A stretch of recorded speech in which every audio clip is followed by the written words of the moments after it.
Protect the flock, we rally in the lion's den. Shield to shield, the storm is thundering. Unleash the roar, let the lions run. Torch the night until the battle's won. All right, welcome back to the Lion's Den. We're going to keep on with this 6-day count. A lot of people messaging me about their 6-day counts. It's a fight. It's a fight. But it's a fight we'll win. I promise you it's a fight we'll win. Make sure we're paying attention to street waiting time. That's where you're going to catch them stealing. 90% of the time stolen from a city letter carrier during the 6-day count is that street waiting time.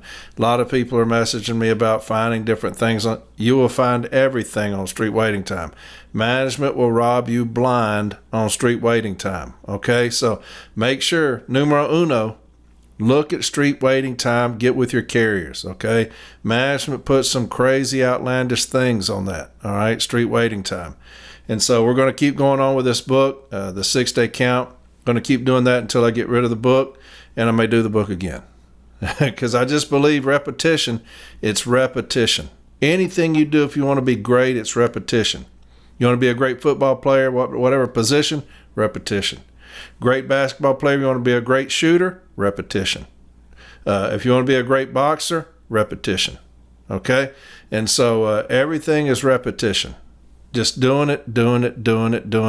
Keep listening. You got LMOU trainings coming up.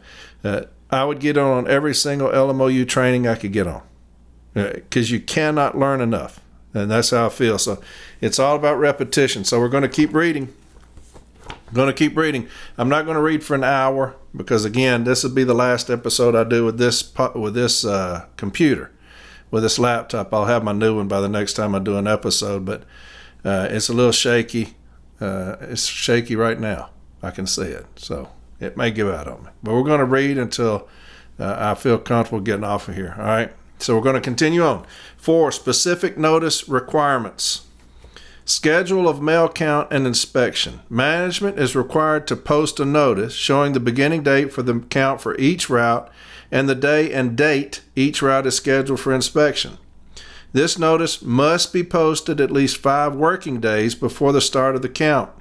If the decision is made to change the day of inspection, 1 day's advance notice must be given. M39 Section 215.1. M39 Section 215, posting notice of scheduled mail count and inspection. 215.1, a notice must be posted at the delivery unit in advance of the scheduled mail counts and route inspections, showing the beginning date of the count for each route and the day and date each route is scheduled for inspection. This notice must be posted at least 5 working days before the start of the count period. If a decision is made to inspect on days other than the scheduled date, 1 day's advance notice must be given. 215.2. No later than the Wednesday preceding the count week, carrier schedules shall be posted for those routes requiring an earlier start time to count the mail. Now, last week, I did yawn a lot, and I didn't edit a couple out. That was not by mistake. I mean, I thought I had gotten all of them. Okay, so those were left in there on mistake. Those were left in there on mistake. Okay, so I didn't know it until the next day. I'm on break, and Brad Dean, a carrier that works with me, he's like, "Man, I was laughing so hard at those yawns," and I'm thinking, well, "How'd you hear any yawns? I edited all those out." And I said, "Were there yawns in there?" He said, "Yeah, on the 17-minute mark," and he pulled it right up. And I was like, "Dadgum, I thought I got all those out of there." So those were left in there on mistake, okay? And so I may have some more tonight. And so carrier schedule of early start times. Not later than the Wednesday preceding the count week, carrier schedules shall be posted for those routes requiring an earlier start time to count the mail, M39 Section 215.2. 5. Drawing lots for 7-week random time card analysis, PS Form 1840B. One of the two options for street time selection is an 8-week carrier time card analysis. This is commonly referred to as the Form 1840B street time. The information is entered on Form 1840B to determine the average street time over 8 weeks. The first 7 weeks are selected using the procedures described below, and the 8th week used as the week after the route count and inspection. Instructions for completing Form 1840B are located on page 22. For a detailed description of Form 1840B, see pages 91 to 100 in the Forms Description section of this guide. Within the 4 weeks prior to the week of route count and inspections, the local union representative will make a random drawing of numbered lots 1 through 4 to be used in determining the 7 random weeks to be selected for the Form 1840B. M39 Section 242.323A. M39 242.323. Selection of the 7 weeks for the random time card analysis shall be based on the following. A. Within 4 weeks prior to the week of count and inspection, the local union representative will make a random drawing of numbered lots from 1 to 4 to be used in determining the 7 random weeks to be selected for all routes at the delivery unit. This is normally as simple as taking 4 pieces of paper, marking the first 1, the second 2, the third 3, and the fourth, placing them in a hat, and then having the union president, shop steward, draw them one at a time. The order in which the numbers are drawn becomes the random lot selection order. Drawing random lots is important because the times developed may be used for street time evaluations and adjustments. After the random lot drawing, corresponding weeks and up to 7 months preceding the month of the route count and inspection, excluding June, July, August, and December, are selected. For example, if the random lot selection order is 2-3-1-4 and the count week is March 2012, you count back 7 months, excluding June, July, August, and December. You then apply the selected order beginning with the oldest month as shown in the chart below. And then it has a chart, count months back, -7, and I'm not going to read that to you because it will be confusing. Note, this rotation is applied even if less than 7 months are available by continuing into additional weeks of the previously used months. However, if only 2 or 4 months are available, the random lot number order must be reversed after the first 4 weeks are selected to avoid repetition of the weeks already chosen. The first week of a month begins with the first Saturday of the month, M39 Section 242.323C. M39 242.323 C. If only 2 or 4 months are available for the time card analysis, the random lot numbers must be reversed after the first 4 weeks selection, i.e. 2, 3, 1, 4, used for the first 4 weeks of the available months.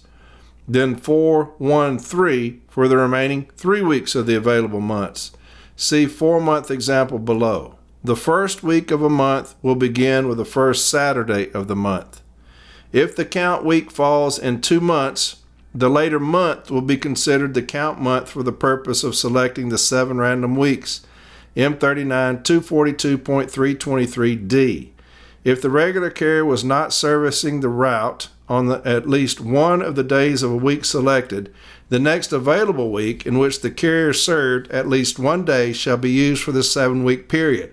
M39 Section 242.323D. M39 242.323D. Should the count week fall in 2 months, the later month will be considered the count month for the purpose of selecting the 7 weeks random time card analysis. If the regular carrier was not serving the route on at least one of the days of a week so selected, or if conditions during a week were obviously abnormal so as to justify that week being excluded from the 7 weeks random time card analysis, the next available week in which the carrier so served at least one day shall be used for the 7 weeks period. If 7 such weeks do not exist, the maximum number of such weeks available will be used for the random time card analysis of the street time. 6 week after route count and inspection, PS Form 1840B. The week after the route count and inspection is the 8th week of street time used for completing the 1840B time card analysis, M39 section 242.324. M39 242.324. The average street time for the week following the week of count and inspection, including only the days the regular carrier serviced the route, shall then be recorded on Form 1840B and averaged into the 7 weeks random time analysis to attain an 8-week composite week average. If the regular carrier did not serve the route on at least one of the days of the week following inspection, that week will not be used in computing the street time allowance for the route. The average weekly street times for those weeks will be then transferred to Form 1840. The street times of the regular carrier and auxiliary street assistants provided on days the regular carrier worked during each day of the week, Monday, Tuesday, etc., over the 7 weeks will later be averaged with the street time from each day of the week, Monday, Tuesday, etc., for the week after the route count and inspection. Entries from each day of the week that the regular carrier worked will be recorded on the Form 1840B in groups. For instance, all the Mondays that the regular carrier worked during the 8 week being used will be recorded in the same group of the days and the averaged on Form 1840B. Now remember, when you talk to your carriers, you got the week of inspection. One of the most critical weeks is the week after. Tell them, make sure they understand that the week after the 6-day count counts. It goes towards the 6-day count. So all the data, okay? So make sure they understand that the week after the 6-day count still counts. All right? Tell them don't get out there and start getting crazy just because the 6-day count is over. The week after the 6-day count is still just as critical as the 6-day count itself, all right? Exhibit 213D, located on page 79 of the M39 handbook, provides the following instructions for Form 1840B. Exhibit 213D, page 1, Form 1840B. Instructions. General. Select time cards or PSDS carrier report printouts for carriers assigned to each route for a 7-week period prior to the count and inspection week per instructions in section 242.323 Handbook M39. Do not use weeks during the months of June, July, August, or December. Do not include time of leave replacement carriers. Special instructions. For carriers serving 2-trip routes, use a separate Form 1840B for each trip. 1. Group same day of the week together, all Saturdays, Mondays, Tuesdays, etc., and show the day of the month in the day of week column. 2. Enter the scheduled begin, return, and end times, the scheduled morning and afternoon office time, the scheduled street time, and the total time above each day of the week. 3. For the time cards or PSDS carrier report printouts, enter the actual begin, leave, return, and end times for each day. Only the days the regular carriers serve the route are to be recorded on Form 1840B. Compute and record the morning and afternoon office time, street time, and total time used each day. 5. From Form 3996, enter the approved overtime and auxiliary assistance used each day, as indicated in item K of the form, less any travel time. 6. Enter the amount of time used to provide auxiliary assistance to other routes. 7. Enter the appropriate volume count by mail type. 8. Total the morning and afternoon office time, street time, overtime, and auxiliary assistance off a street for each day. 9. The 8th week to be recorded is the week following the week of count and inspection. The regular carrier must serve the route at least one day during the week, or the week is not to be recorded. No future weeks are to be used under any conditions. 10. Divide the total for each time by the number of days the assigned carrier worked on each group of Saturdays, Mondays, Tuesdays, etc. 11. From Form 1840, enter the street time, office time, AM and PM combined, total, and auxiliary assistance, office, street, used on the comparable day of the week during the count period. Circle in black the day of inspection total. Analysis. Before the count period, 1. Compare the actual time used with the scheduled time to determine whether A. Carrier adhered to schedules, B. There was excessive late leaving and or returning, C. There was excessive office time used on return from delivery trip, D. A regular pattern on certain weekdays is formed to indicate an adjustment in schedule is necessary. 2. Circle in red time entries and totals where irregular practices occurred or schedule was not maintained. After the count period, 1.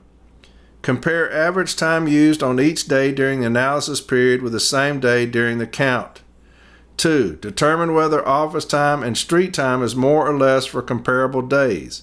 If the office time or street time during the count period is more than the analysis period, discuss with the carrier to determine the reason. A. When the time used during the count and inspection period is substantially greater than the analysis period, the supervisor must compare the mail volume for the periods where available. 3. When the supervisor concludes that the time used during week of count and inspection does not truly represent the time required to serve the route as substantiated by the comparative analysis, appropriate corrective action must be taken. Important. In making this comparative analysis, be sure all factors are considered. Where the performance during the count period varied from that during the comparative period, include the comments of the carrier's supervisor in the space provided. 7. Agree on template or other means to verify letter size. Mail. The definition of letter size mail has not changed. It includes all mail that can be cased into the normal evenly spaced 6-shelf letter case without bending or folding. In the past, when 6-shelf cases were the norm, it was a simple matter to determine if a mail piece was letter sized by placing it in a shelf. With 4-shelf and 5-shelf cases being used almost exclusively today, that determination has become more difficult. The parties signed the case configuration memo in 1992. It is found in Article 41 of the JCAM and reproduced below in its entirety. Memorandum of Understanding between the United States Postal Service and the National Association of Letter Carriers, AFL-CIO. For the purpose of conducting mail counts and route inspections on traditional casing equipment, letter size is defined as mail that can be cased into the letter separations of a standard 6-shelf case without folding or bending, approximately 6 inches in height. Letter size does not include newspapers, rolls, small parcels, flats, magazines, or catalogs under 2 pounds, even though these items may be cased into the letter separations of a standard case without folding or bending. When mail counts and route inspections are conducted in a unit where letter mail is cased into 4 and or 5 shelf case configurations that have been established as a result of any joint agreement, the existing definition of letter size mail will not change. The 18 8 standard remains applicable. Under these conditions, local management will meet with the local union prior to the dry run training to determine an efficient means to verify mail of questionable size during the week of count and inspection, e.g. a measuring strip on each case or use of a template as a reference point. The acceptance by the parties of this approach to a letter size definition and case configuration is without prejudice to the parties' rights under Article 34 of the National Agreement and shall not be cited by either party in the grievance or arbitration procedure or any other form which does not pertain to the implementation of this agreement. 8. Dry run count. The purpose of the dry run is to teach carriers how to complete Form 1838C. Management is required to review the count procedures with all carriers within the 21-day period prior to the start of the route count and inspections. The dry run consists of several required elements set forth in Section 217 of the M39 Handbook shown below. Section 917 of the M41 Handbook also covers the dry run. M39 217 Dry Run Count. 217.1 A review of the count procedures will be made within 21 days prior to the start of the count and route inspection to teach the carrier how to accurately complete count forms 1838C and 1838A during the period of count and inspection. An actual count of mail or recording of time used will not be kept on the day the dry run is made. 217.2. The sample dry run count items, forms, and completion instruction must be furnished each carrier concerned in time to allow for completion and review prior to the start of the period of count and inspection. See Exhibits 217.2, page 1, 2, and 3.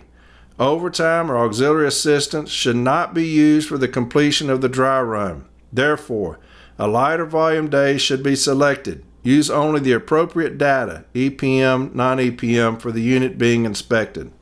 217.3.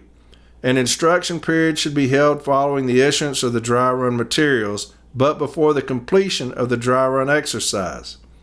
217.4. The carrier must be furnished a sample list of mail count items and time used items. The carrier must enter these items on a dry run form. A manager must review each completed dry run form for accuracy, error, and omissions, and they must be discussed and explained to the carrier. When necessary, the manager may require a second completion of the form to assure that the carrier is thoroughly familiar with completing the form to be used. Since regulations require replacement carriers to count the mail and enter this data on the Form 1838C in the same way as the regular carrier during the count week, M39 Section 221.132, all carriers should receive the dry run training. M39 221.132, replacement carriers assigned to regular, full, and part-time routes must count the mail and enter the data on the prescribed forms in the same way as the full-time carrier. 9. Ensure adequate forms and supplies are on hand. Management must ensure that enough route count and inspection forms and other needed supplies are on hand. M39 Section 212.2. M39 212.2. Arrangements must be made to see that enough mail count and inspection forms and other needed supplies are on hand. This requirement includes duplicate Form 1838Cs as required by Section 221.1 of the M39 Handbook. M39 221.1 worksheets. The carrier completes in duplicate the worksheet side of Form 1838 and Forms 1838B and 1838C. Delivery managers are to refer to Handbook M41 for detailed instructions on completion of worksheets. See Exhibit 221.1, pages 1 through 5. 10. No changes to clerk operations. There should be no changes to the way clerks distribute mail to letter carriers during the count week. It should continue as normal, M39 Section 221.133. M39 221.133. There should be no changes in normal distribution procedures or clerical schedules during the period of mail counts. The normal cutoff time for distribution should be observed. Section 3. During a week of count and inspection. General. 1. Annual leave during count week. Management may block out vacation time in order to perform route inspections provided that the dates in question are blocked out prior to vacation selections. M39 Section 211.4. M39 211.4. Absences for other than emergencies will not be granted during the week of count and inspection. If it can be anticipated that there will be a count and inspection of the carrier route at an installation, to the extent possible, planning for that inspection should be normally completed before annual leave bidding begins. This will enable management to exclude from leave charts the week selected for count and inspection. National Level Settlement M1105 establishes the principles regarding annual leave during count week that must be followed. This settlement is reproduced in its entirety on the next 2 pages. All advance commitments for granting annual leave must be honored except in serious emergency situations. When management blocks out vacation time, an equivalent number of additional slots must immediately be made available for vacation selection. Unless there's an agreement with the local union to do otherwise, the slots will be added to the number of slots required by the LMOU during the 30-day period immediately before and after the dates of the route count and inspection. M1105. Dear Mr. Hutchins, on November 10th, 1992, we met in pre-arbitration discussion of the above referenced case, which is currently pending national level arbitration. The issue in this case is whether management violated the national agreement by excluding from the leave chart those carriers whose routes are scheduled for count and inspection during the week selected. During our discussions, we mutually agreed that 1. All advance commitments for granting annual leave must be honored except in serious emergency situations. 2. Management may block out vacation time in order to perform route inspections, provided that the dates in question are blocked out prior to vacation selection. 3.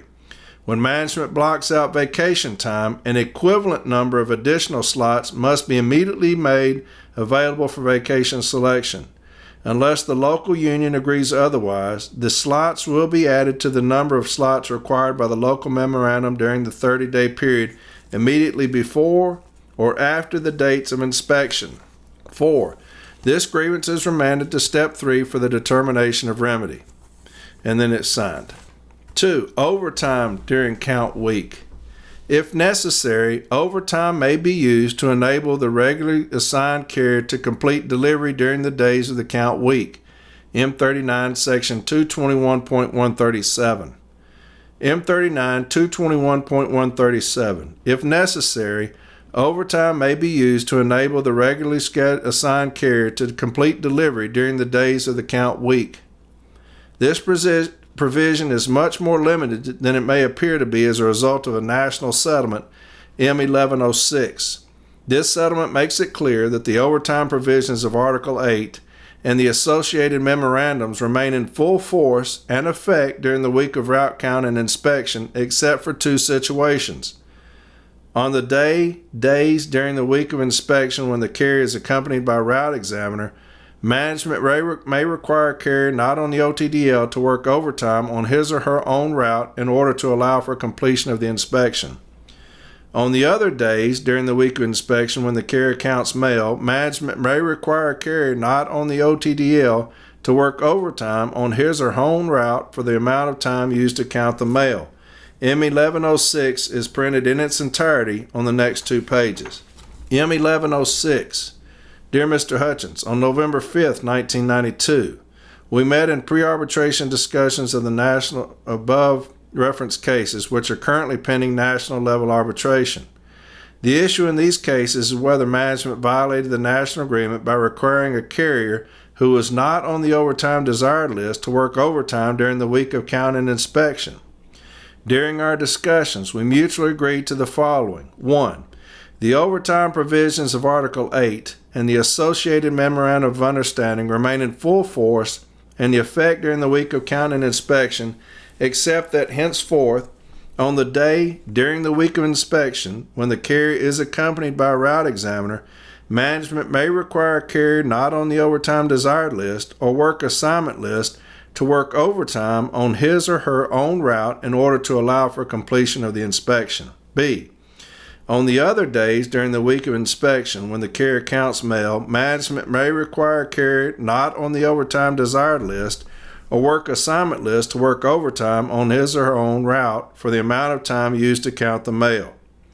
2. The grievance is remanded to Step 3 for the determination of remedy. And then it's signed. 3. Auxiliary assistance is to be avoided during the count week. Auxiliary assistance should not be granted during the count week except in very limited circumstances.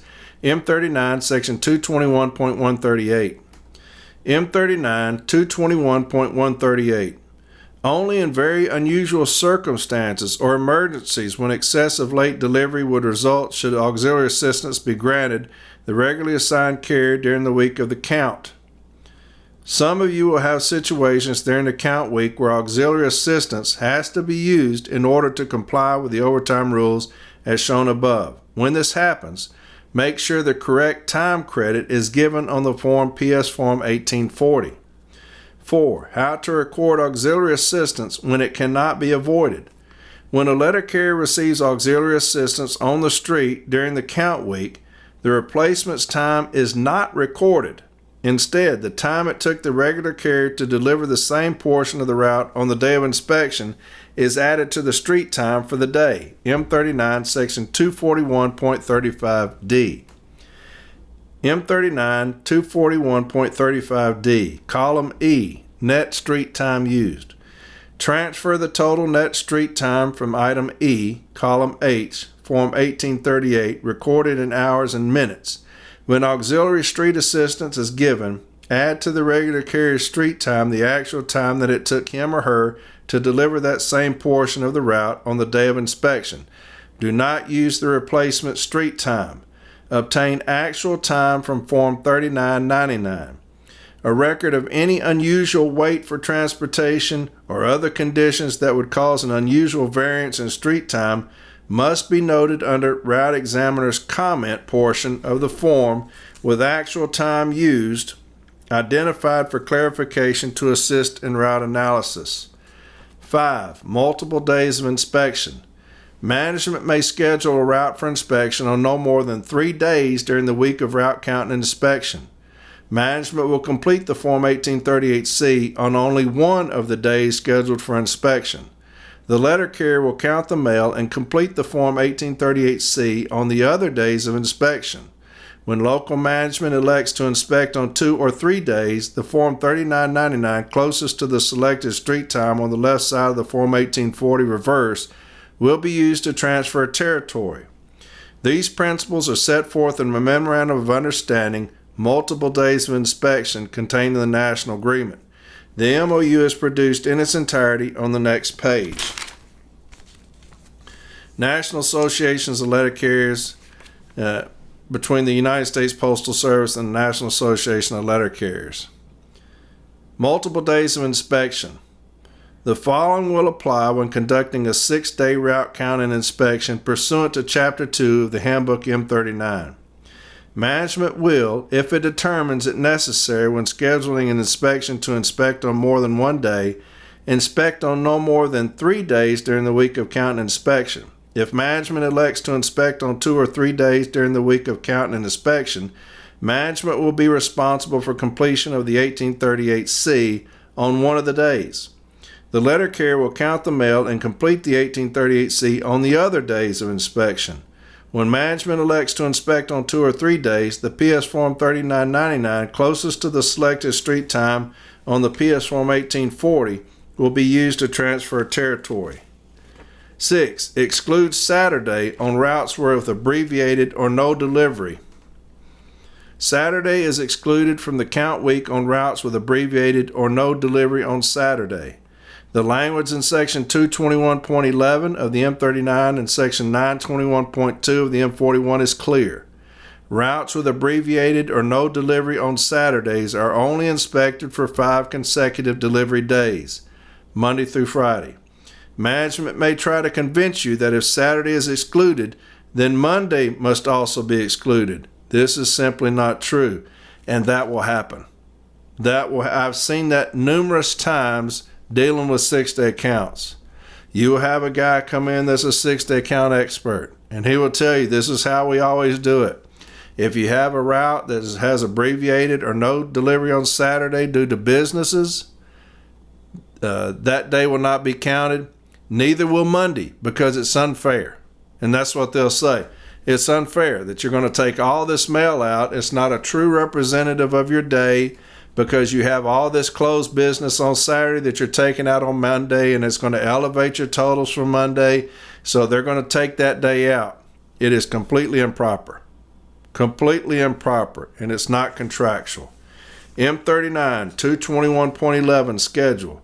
The count of mail on all letter delivery routes, regular and auxiliary, must be for 6 consecutive delivery days on one-trip routes and for 5 consecutive delivery days exclusive of Saturday on 2-trip routes or on 1-trip routes with abbreviated or no delivery on Saturday. It is not mandatory that mail counts begin on Saturday and continue through Friday so long as they are made on consecutive delivery days. M41 921.2 schedule. 921.21 the count of mail period on all letter delivery routes, both regular and auxiliary, shall be A, for 6 consecutive delivery days on 1-trip routes, and B, for 5 consecutive delivery days exclusive of Saturday on multiple trip routes or 1-trip routes with abbreviated or no delivery on Saturday. It does not say anything about Monday. 921.22 it is not mandatory that mail counts begin on Monday and continue through Saturday, but they must be made on consecutive delivery days. And that's where we'll stop it today. We're going to continue on next Wednesday with Office, but I'm starting to get worried about my laptop because it's starting to, what it will do is you can see me speaking, and it's got this little red bar that goes along with me speaking. And when that red bar starts getting way out ahead of me speaking, it's fixing to shut down. And it's about 6 inches ahead of when I'm speaking. So I'm going to cut it off right there so I don't lose what I've just done. So there's more 6-day count. Next Wednesday, more 6-day count. All right. And we're going to keep doing 6-day count because they're all over us right now with 6-day counts. Talked to a lot of people, like I said, in Knoxville last night that had their paperwork. We looked over a lot of it. A lot of street waiting time on there, which was laughable at some of the stuff that they're doing. But again, these mandates are coming down from headquarters. They're wanting to take out excessive amounts of route, even if the time doesn't show it. And so what they're doing is they're trying to fit a square peg in a round hole. And they're going to keep hammering that thing until it goes in there. And so they're going to take out excessive amounts of routes, make us fight to get them back. They're still going to save money by taking all these routes out, because it's going to take 5 or 6 months to go to arbitration to get the routes put back in. Well, during that period of time, they're making money. So it's a big money maker for them, but it's also one of the biggest expenditures to them, because you got all these managers. They're going to bring them into town. They're going to house them for the week, feed them for the week, all the travel for the week. And so it's a great expenditure. And so then when they lose this thing in arbitration and they have to put the routes back, it's all for nothing, and you've got all this expenditure. Plus, they're going to ask for $10 a calendar day from the date of implementation and the day they're put back in. Okay, so that's another expenditure with the grievance remedies. Okay, so next Wednesday, getting back into the lion's den, going to do more 6-day count. All right, so y'all have a fantastic week. Talk to you Monday on From A to Arbitration, and we'll see what we can get into. Got a lot of reading on Monday too. I hate that it puts me to sleep, but a lot of reading to do on Monday. I'm going to read some cites, some charges, and stuff like that. So love you very much, CD Letter Carriers. I love you very much. All right, y'all have a great week, and I'll talk to you later. All right, bye.